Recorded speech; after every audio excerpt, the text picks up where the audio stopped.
del Señor.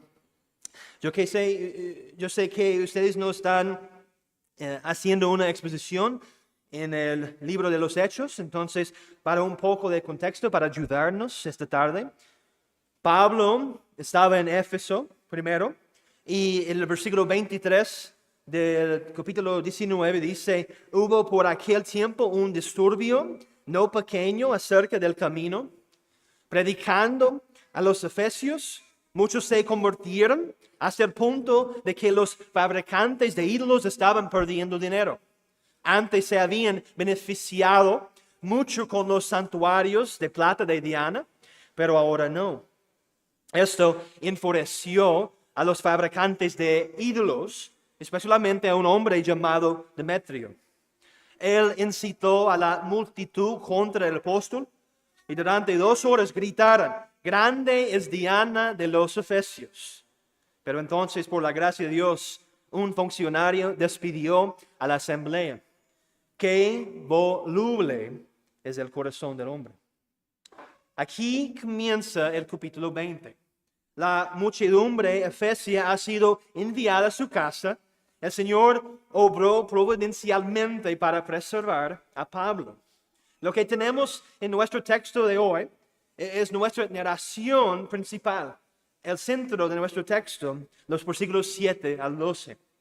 Vamos a pasar rápidamente por los primeros 6 versículos y versículos 7 al 12 será nuestro texto principal y en lo que nos concentramos hoy.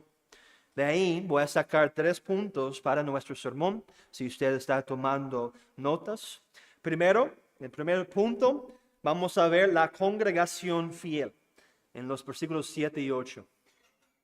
Segundo, vamos a ver la catastrófica calamidad, versículo 9. Y finalmente, número 3, el consuelo del Padre, aquí en los versículos 10 al 12. Ahora, los versículos del 1 al 6. No quiero hacer ligeros los versículos 1 al 6.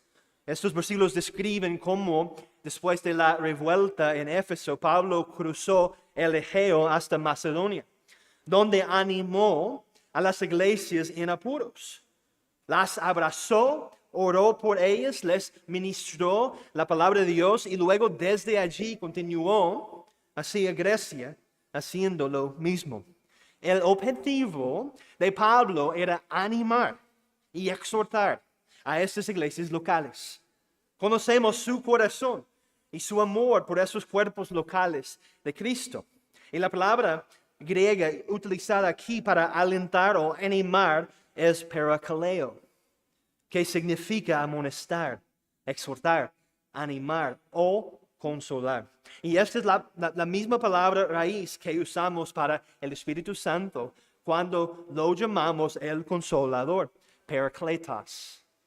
Tenga presente esta palabra y su significado, ya que vamos a abordar de nuevo esta idea más adelante en el sermón. Ahora, otro detalle interesante es que Lucas, el autor, comienza a utilizar de nuevo la palabra nosotros aquí en este pasaje, lo que indica que él se ha reunido con Pablo y sus compañeros. Lucas, un hombre humilde, se limita a escribir nosotros, sin llamar la atención sobre sí mismo ni sobre sus acciones. No alardea de su importancia para la misión de Pablo. Él no dice, vea, la bendición del Señor para Pablo está ahora de vuelta con él. Simplemente, él dijo nosotros. Es la primera vez que vemos o oímos a Lucas en el texto desde el capítulo 16. Algunos dicen que podrían haber pasado de 4 a 6 años entre los capítulos 16 y 20. Entonces, ¿qué estaba haciendo el doctor Lucas? Quizás él estaba pastoreando a una pequeña iglesia durante este tiempo. Hiciera lo que hiciera, sabemos que él fue fiel a la tarea que el Señor le había encomendado. Y si se diera el caso de que estuviera pastoreando, él pastoreaba tranquilamente a una pequeña congregación, proclamándoles la palabra de Dios semana tras semana, supervisando las ordenanzas de la iglesia, formando y levantando a otros pastores. Se nos dice en el versículo 3 que Pablo estaba a punto de embarcarse hacia Siria. Sin embargo, en la providencia del Señor, Pablo se enteró de un complot para matarle. Y ahora no sabemos, ¿verdad?, cómo se enteró de esto, pero alteró sus planes. Viajó entonces a través de Macedonia, cruzando a Troas. Y Troas era un puerto importante en la región que conectaba Macedonia y Asia Menor, cerca del paso entre los mares Egeo y Negro. Era un puerto habitual para los barcos comerciales y un centro clave para el sistema de comunicaciones romano. Troas es el escenario de nuestro relato que se encuentra en los versículos 7 a 12. Aquí encontramos a una fiel congregación, celebrando el día del Señor, incluso participando juntos en la cena del Señor. Por los que sabemos, esta era ya la práctica normativa de las iglesias. Y cuando Pablo llegó, se produjo un alegre momento de reencuentro, porque sus compañeros de viaje se habían adelantado y esperaban con ansias su llegada. Solo permanecieron en Troas 7 días. Pero ¿puede usted imaginarse a esta pequeña congregación a la vista del apóstol Pablo? Una de las mayores bendiciones para mí es poder visitar varias iglesias en diversos lugares en el mundo. Pero nada me produce tanta alegría como visitar esta congregación aquí. El mismo amor y afinidad que Pablo tenía por las iglesias, la misma cálida bienvenida, los maravillosos momentos de hospitalidad y la hermosa adoración a Dios juntos en el día del Señor. Estaban ansiosos por aprender. Estaban agradecidos de que se tomara el tiempo para visitarles e instruirles en la palabra de Dios. Esto es lo que lleva a un servicio de predicación y adoración que dura toda la noche. No era un avivamiento en una tienda de campaña. Y creo que los tiene aquí, ¿verdad? Es donde ocurre un avivamiento planeado, como si nosotros, meros hombres, pudiéramos planear avivamientos. Se trataba de una congregación local reunida en el único lugar que tenían disponible para reunirse, la casa de un miembro de la congregación. Lo más probable es que fuera la casa de Carpo, a quien Pablo menciona más tarde en 2 Timoteo 4:13, donde dice: trae cuando vengas el capote que dejé en Troas, en casa de Carpo, y los libros, mayormente los pergaminos. Qué hermosa ocasión fue esta. Ahora vamos a considerar en primer lugar la fiel congregación. La fiel congregación. Dice ahí, versículo 7. El primer día de la semana, reunidos los discípulos para partir el pan, Pablo les enseñaba, habiendo de salir al día siguiente, y alargó el discurso hasta la medianoche. No es, hermanos, casualidad que la iglesia de Troas se reúna el primer día de la semana, el día de la resurrección de Jesucristo, el día del Señor. Recuerde, el lunes no es el primer día de la semana, pero según las Escrituras lo es el domingo. La iglesia primitiva ya había pasado de celebrar el culto el séptimo día de la semana al día del Señor, el primer día de la semana. Este era el día del Señor, este es el día de reposo cristiano, el día en el que las iglesias locales se reúnen para rendir culto mediante la predicación de la palabra y la participación en los sacramentos. No es arbitrario que nos reunamos el domingo, hermanos. Nos reunimos porque es el día del Señor. Es un día que debe ser dedicado por entero a Él. Por es su día, no es nuestro. Es el día de su resurrección y el día en que los apóstoles reúnen a las iglesias del Nuevo Testamento para rendir culto. Como dije, se nos dice que esta reunión, esta asamblea de los santos, tiene un propósito detrás: partir el pan y escuchar la palabra del Señor.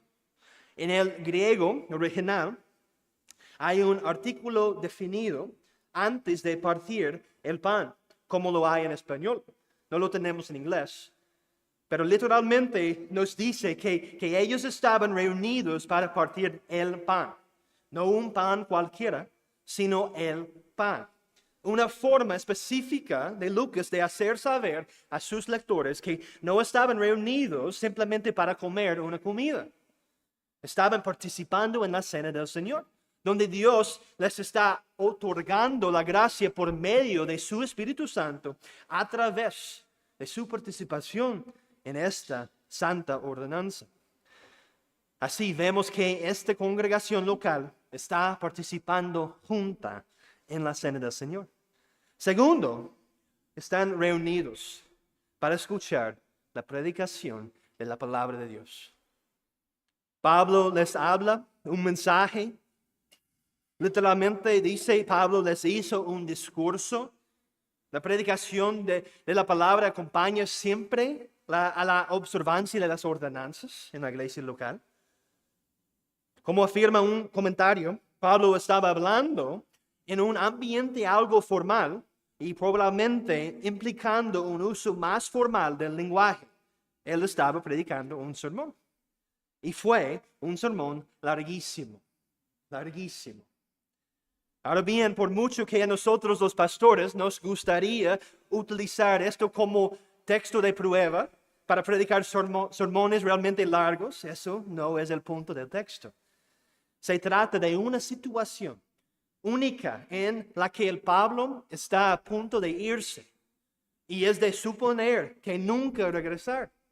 Así que prolonguen su tiempo juntos.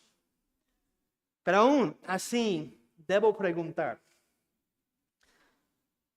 cuando estamos pensando en ellos, en esta iglesia local, necesitamos hacernos la pregunta si estamos dedicados nosotros al Señor, a la reunión de los santos, a asistir a las ordenanzas y a sentarnos bajo la predicación de la palabra de Dios como esta congregación. ¿O es una carga para usted venir cada día del Señor, tanto por la mañana como por la tarde? Es decir, deseamos nosotros, hermanos, las cosas de Dios, como nos modela esta fiel congregación. Queremos oír de Dios por medio de sus sagradas escrituras, de la misma manera que lo hizo esta iglesia. Tan a menudo nosotros nos acostumbramos a las cosas de Dios, ¿verdad? De tal manera que ya no son sagradas para nosotros. Son simplemente las cosas ordinarias, las cosas que hacemos todas las semanas. Hermanos, debemos esforzarnos por las cosas del Señor. Debemos despertar de nuestro sueño espiritual. Debemos experimentar un avivamiento en nuestros corazones y pedir a Dios que elimine este adormecimiento de mi corazón. Y si lo hacemos, hermanos, experimentamos de nuevo la bendición de Dios, el celo por las cosas del Señor, y seremos bendecidos al igual que este cuerpo local en Troas. Ve allí una vez más conmigo, versículo 8. Donde dice Lucas, y había muchas lámparas en el aposento alto donde estaban reunidos. Y aquí se nos da un dato muy importante, muy importante. El médico, Lucas, dice que había muchas lámparas en el aposento alto donde estaban. Ahora bien, Lucas puso esto aquí a propósito, para ayudarnos a comprender lo que está a punto de pasar. Los niveles de oxígeno seguramente eran muy bajos, por eso las ventanas estaban abiertas. Tenía a toda una congregación reunida, era tarde en la noche, todo el mundo estaba cansado, el ambiente era muy propicio para quedarse dormido. Y esto nos lleva a nuestro segundo punto, en el versículo 9. Y un joven llamado Eutico, que estaba sentado en la ventana, rendido de un sueño profundo, por cuanto Pablo desertaba largamente. Vencido del sueño, cayó del tercer piso abajo y fue levantado muerto. Ahora, pobrecito Eutico, un joven cuyo nombre significa buena fortuna. La primera vez que se tiene registro de alguien se queda dormido en la iglesia y es él. El texto nos dice que fue superado por el sueño. Podríamos decir aquí, en el sentido de que él estaba luchando mucho contra el sueño, pero perdió la batalla. No era como si se estuviera durmiendo de manera intencional y no tuviera ninguna preocupación por el asunto que tenía entre manos, pero él perdió la batalla. Mientras Pablo seguía predicando, el joven cayó 3 pisos abajo y fue encontrado muerto, ahí en la calle, como muerto. Un cadáver, un necras, dice, un cuerpo muerto. La vida había salido de él. Una calamidad desastrosa, hermanos. Y estoy seguro de que usted puede imaginarse los gritos, los sollozos y la abrumadora tristeza que ahogaba ahora el dulce momento que esta congregación pasaba junta. Pero el Señor no ha terminado con Eutico, ni la iglesia de Troas. Versículo 10 dice, entonces descendió Pablo y se echó sobre él. Y abrazándole dijo, no os alarméis, pues está vivo. Esto nos lleva a nuestro tercer y último punto, el consuelo del Padre. Pablo desciende. Y estoy seguro que a cada paso él oró al Señor de los ejércitos, al Dios que da la vida y la quita. Y cae sobre el cuerpo de Eutico, como Elías hizo con el hijo muerto de la viuda, como Eliseo hizo con el hijo de la tsunamita. Ahora pase conmigo a 1 de Reyes, capítulo 17. 1 de Reyes, el libro de Reyes, el capítulo 17. Y los paralelismos son muy notables aquí. 1 de Reyes, capítulo 17.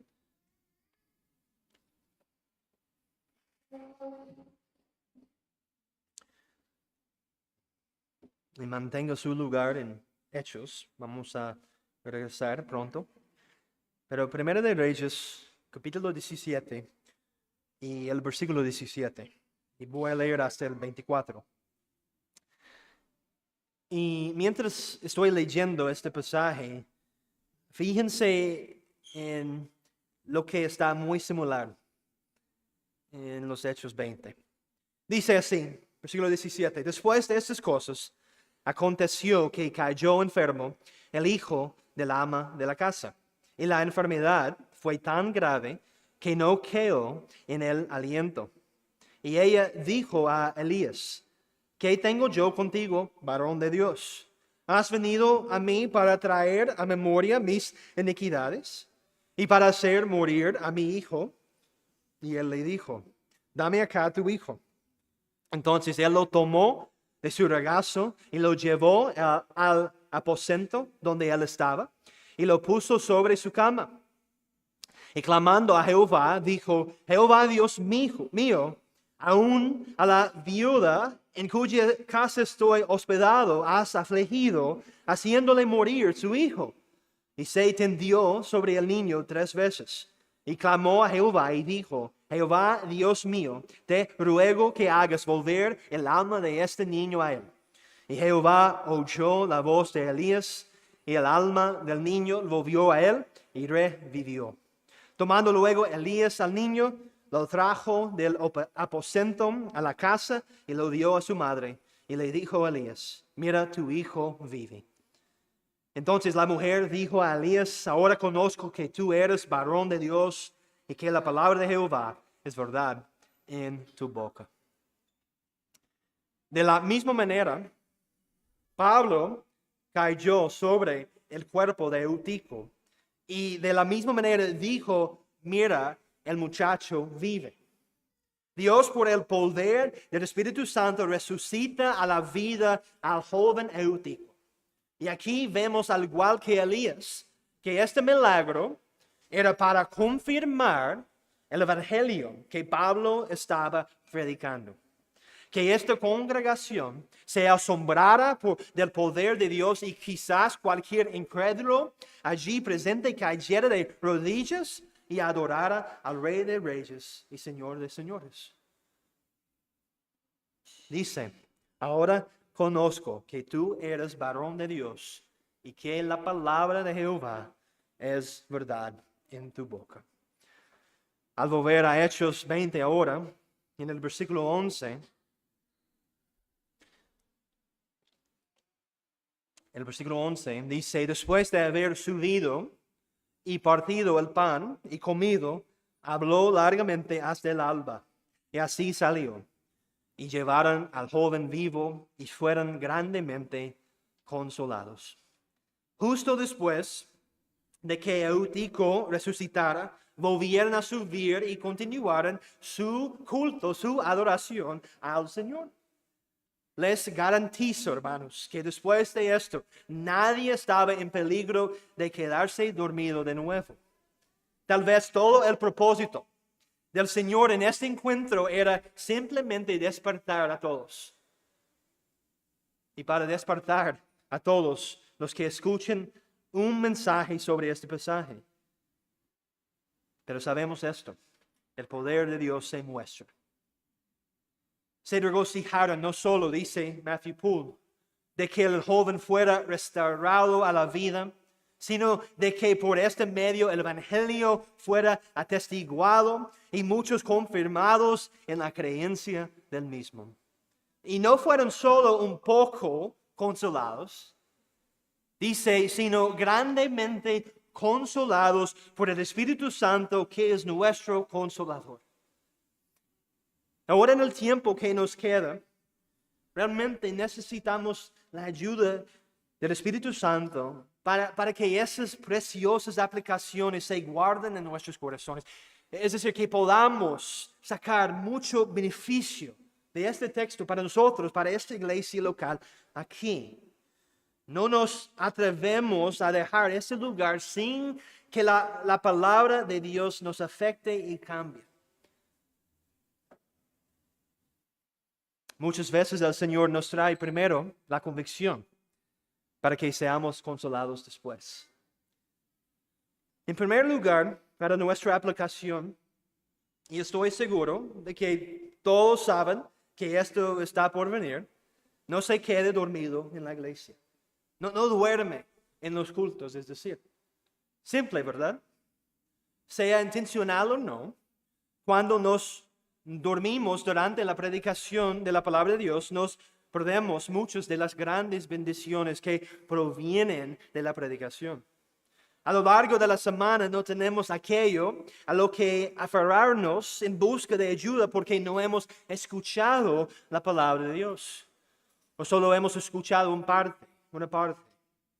Hermanos, hagan todo lo que puedan dentro de sí mismo para no dormirse. Prepárese para el día del Señor.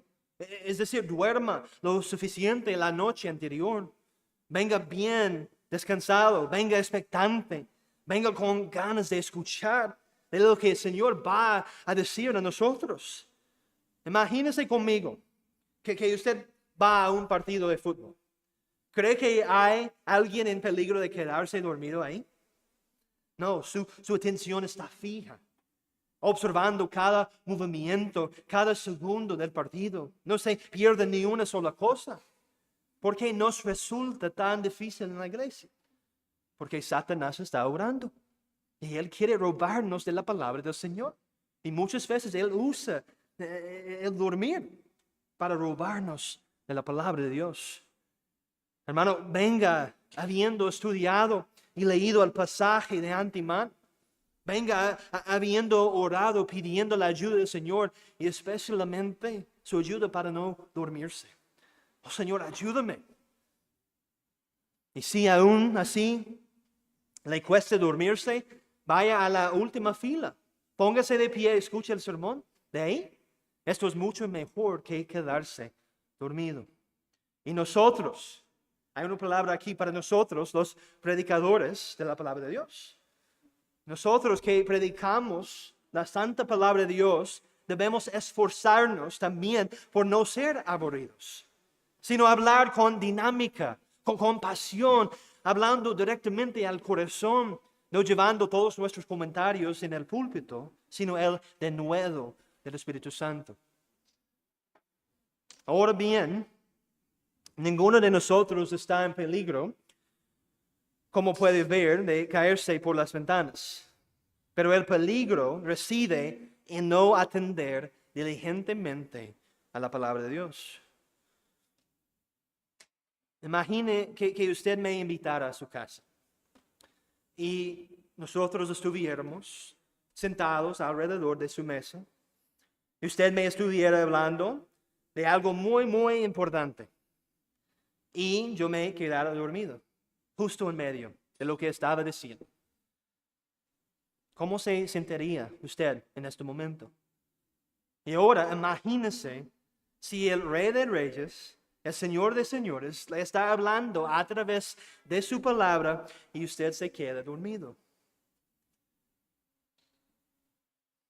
Ahora bien, yo sé que no todos tienen problemas para dormitar o dormir durante un sermón, pero hay quienes tienen la mente constantemente distraída, pensando en otras cosas, en lo que voy a hacer después del culto, en los deportes, en mis amigos con los que voy a jugar después.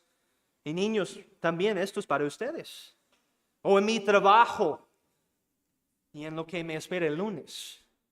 Preocuparse por otras cosas en lugar de lo más importante, la palabra de Dios.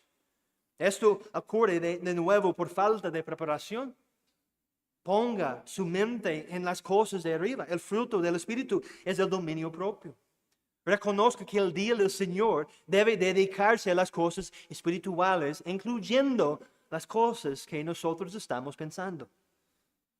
Oramos para que el Señor les ayude a mantenerse centrado, alerta y sin distracciones.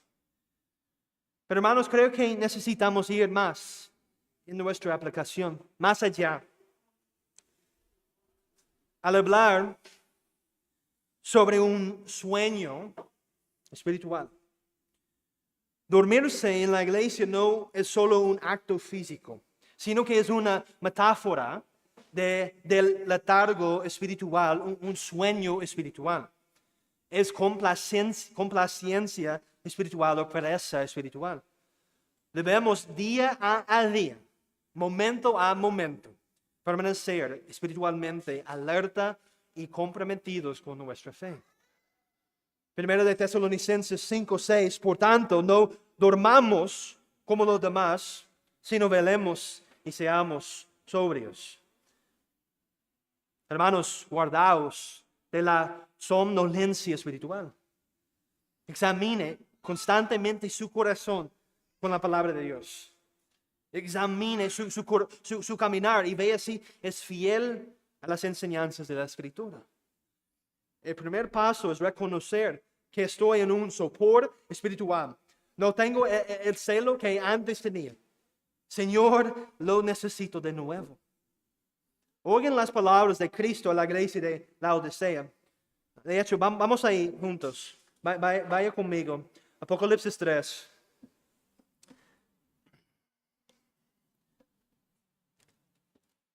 Apocalipsis, capítulo 3.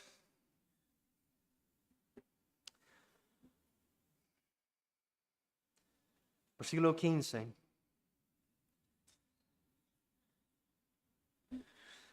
Apocalipsis 3:15 dice, yo conozco tus obras, que ni eres frío ni caliente. Ojalá fueses frío o caliente. Pero por cuanto eres tibio y no frío ni caliente, te vomitaré de mi boca. Porque tú dices, yo soy rico y me he enriquecido y de ninguna cosa tengo necesidad. Y no sabes que tú eres un desventurado, miserable, pobre, ciego y desnudo. Hermanos, clame al Señor para que despierte su alma. Vuelve a sumergirse en la buena nueva. Y recuerde todo lo que Cristo ha hecho por usted. Sea empapado por el Evangelio de Jesucristo. Clame al Señor. Señor, soy desdichado, miserable, pobre, ciego y desnudo. Te necesito, Señor mío. Y cuanto más cerca esté de la cruz, más fácil le resulta despertar del sueño espiritual. Y no son solo una o dos personas las que pueden caer presas de este sueño espiritual, sino toda la iglesia. La iglesia debe despertar de su sopor, volver a tener ese celo, ese calor de corazón, recordar quién es su primer amor. No hemos vuelto demasiado ocupados. Nos ocupamos de nuestras propias cosas. No deseamos las cosas de Dios porque estamos demasiado distraídos por el mundo. Y claro, puede que no haya un pecado grande y grave, pero es un lento de caer. Un lento y constante declinar. Y antes de que nos demos cuenta, hemos caído. Les pregunto, los miembros de la Iglesia Bautista Reformada de Liberia, ¿están siendo fieles como miembros en esta iglesia? ¿Están dando todo lo que pueden para la gloria de Dios? Ha perdido su compromiso. Y recuerden, no solo su rendimiento exterior, sino cómo es su corazón en este momento. ¿Cuál es el estado de su corazón ante Dios? La mejor manera de saber si una iglesia está dormida es fijarse en los que vienen a la reunión de oración. ¿Están los miembros comprometidos o son solo algunos cada vez que venimos? Dice Efesios 5:14, por lo cual dice, despiértate tú que duermes y levántate de los muertos y te alumbrará Cristo.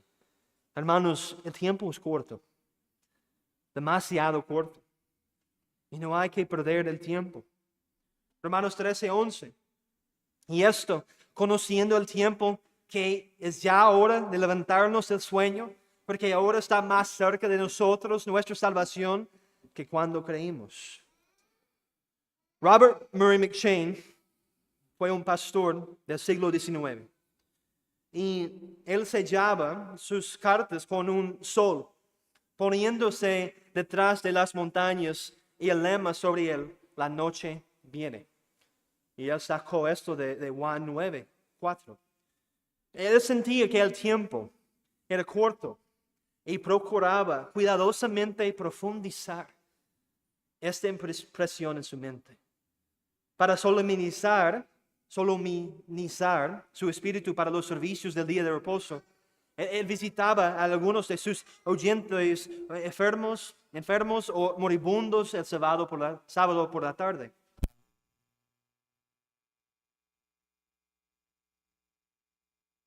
Mirar por encima del borde.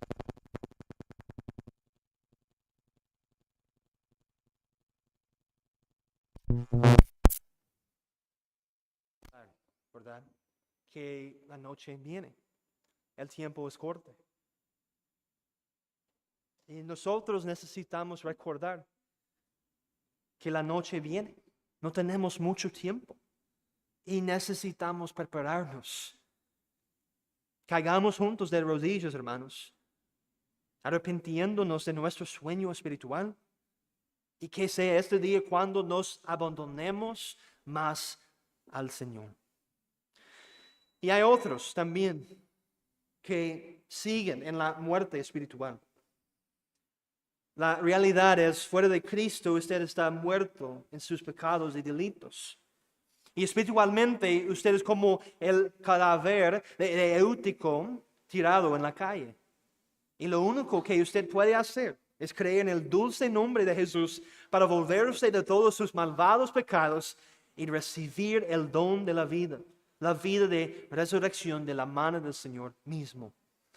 Tantas personas vienen a la iglesia semana tras semana y no se dan cuenta de que venir a la iglesia nos salva. Están sentados en los bancos, las sillas, cada semana rumbo al infierno. Y es porque no han puesto todo el peso de su confianza en Cristo. Pase conmigo a Mateo 7. El Evangelio de Mateo, capítulo 7.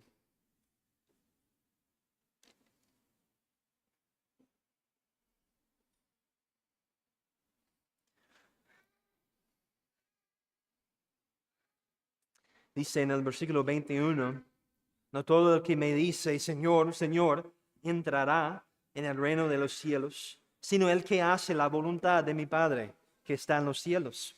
Muchos me dirán en aquel día, Señor, Señor, no profetizamos en tu nombre, y en tu nombre echamos fuera demonios, y en tu nombre hicimos muchos milagros. Entonces les declararé, nunca os conocí, apartaos de mí, hacedores de maldad. ¿Conoce usted el Señor Jesucristo? ¿Sabe realmente lo que significa que sus pecados le sean perdonados, que se le concede el arrepentimiento y que le conozca salvíficamente a través de su cruz? Venga a Cristo y sean salvados. Hermanos, nosotros que creemos, siempre necesitamos recordar ese mensaje. Recordar de dónde venimos, quiénes éramos nosotros. Y el Señor nos ha salvado y nos ha dado la vida eterna. Eso nos lleva a considerar que nuestras vidas, como la de Eutico, están en las manos del Señor. La historia de Eutico muestra que nuestras vidas no son nuestras realmente. No controlamos nuestros destinos, sino que estamos en las manos del Señor. El Señor sabe exactamente lo que necesitamos. Él sabía lo que esta iglesia de Troas necesitaba. Necesitaban ver a uno de los suyos morir delante de sus ojos y luego resucitar a la vida. Del mismo modo, el Señor sabe exactamente lo que necesitamos y nos da lo que necesitamos para que Él sea glorificado en nuestras vidas. Todo lo que mi Dios ordena es justo. Todo. Aunque Eutico hubiera permanecido muerto, Dios aún sería bueno. No adoramos a Dios por los dones que da, adoramos a Dios por el don de sí mismo. Mi querido hermano o hermana, confía en el Señor, confía en su providencia y su cuidado. No importa lo que pasa en su vida, cuáles tribulaciones y aflicciones que usted tiene en su vida, el Señor está con usted y Él sabe. Él no sale a por usted, sino que sale a hacerle más santo y a que confíe más en Él. Él nunca le va a dejar ni a desamparar. Y por último, hermanos, incluso en tiempos de aflicción, de pruebas, necesitamos recordar que el Espíritu Santo es nuestro consolador. Tenemos el consuelo divino en tiempos de paz y también en tiempos de tribulación. Juan 14:16, y yo rogaré al Padre y os dará otro consolador, para que esté en vosotros para siempre. El Espíritu de verdad al cual el mundo no puede recibir porque no le ve ni le conoce, pero vosotros le conocéis porque mora con vosotros y estará en vosotros. El Espíritu Santo es esa fuente siempre presente de consuelo divino. El Espíritu de Cristo mora en nosotros que creemos, nos sostiene, nos fortifica, nos fortalece y nos consuela en tiempos de calamidad y de gran pérdida. Él es nuestro divino paraclito, el que permanece en nuestro lado, abogando por nosotros, intercediendo con gemidos indecibles. Nunca está solo si está en Cristo. Usted no está abandonado, nunca desamparado, nunca dejado a su suerte, nunca olvidado, nunca huérfano, siempre un hijo o una hija. En Cristo lo tenemos todo y a Dios se lo damos todo. Viva para Cristo, mi hermano, mi hermana. Nunca, nunca lamentará haberlo dado todo por Él, ni siquiera cuando se encuentre cara a cara con Cristo. Hermanos, tenemos el Espíritu Santo, incluso para ayudarnos a despertar en nuestro sueño espiritual. Que Él sea glorificado. Vamos a orar.